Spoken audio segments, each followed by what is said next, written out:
సుహాస్ చిన్నపాటి యూట్యూబ్ వీడియోలతో తన ప్రయాణం మొదలుపెట్టి మెయిన్ స్ట్రీమ్ సినిమాల్లో లీడ్ హీరోగా మారిన అరుదైన టాలెంటర్స్ లో ఒకడు. మొదట సపోర్టింగ్ రోల్స్ లో ఆకట్టుకున్న సుహాస్ తర్వాత లీడ్ హీరోగా తనదైన గుర్తింపు తెచ్చుకున్నాడు. 2020లో వచ్చిన కలర్ ఫోటో ద్వారా లీడ్ హీరోగా ఎంట్రీ ఇచ్చిన సుహాస్ తన నటనతో మంచి ప్రశంసలు పొందాడు. ఆ సినిమా జాతీయ ఉత్తమ తెలుగు సినిమా అవార్డు కూడా గెలుచుకుంది. ఆ తర్వాత drama family, writer Padma Bhushan, Ambajipeta marriage band వంటి సినిమాలతో మంచి జోస్ కనబరిచాడు. కానీ ఆ తర్వాత ప్రసన్నవదనం, శ్రీరంగ నీతులు, గొర్రె పురాణం, జనక అయితే గనక వంటి వరుస సినిమాలు ఫ్లాప్ కావడంతో సుహాస్ కెరియర్ నెమ్మదిగా డౌన్వర్డ్ దిశగా పోతుంది. ఈ ఏడాది ఉప్పు కప్పురంబు అనే సినిమా అమెజాన్ ప్రైమ్ లో డైరెక్ట్ గా రిలీజ్ అయింది. ఇందులో సుహాస్ తో పాటు కీర్తి సురేష్ నటించింది. టాలెంటెడ్ క్యాస్ట్ ఉన్న సినిమా ప్రేక్షకులు ఆకట్టుకోలేకపోయింది. తాజాగా ఓ భామ అయ్యో రామ అనే సినిమాపై భారీ ఆశలు పెట్టుకున్న సుహాస్ కు ఈ సినిమా కూడా డిసప్పాయింటింగ్ రెస్పాన్స్ రావడంతో మరోసారి నిరాశ ఎదురైంది. ఇండస్ట్రీలో టాక్ ఏమిటంటే ఇలా కొనసాగితే సుహాస్ లీడ్ హీరోగా నిలదొక్కుకోవడం కష్టం అనే మాటలు వినిపిస్తున్నాయి. ప్రేక్షకుల అభిప్రాయం ప్రకారం సుహాస్ మంచి టాలెంట్ ఉన్న hero,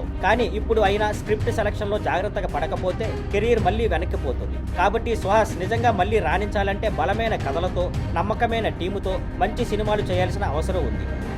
thank you for watching. Please like, share and subscribe.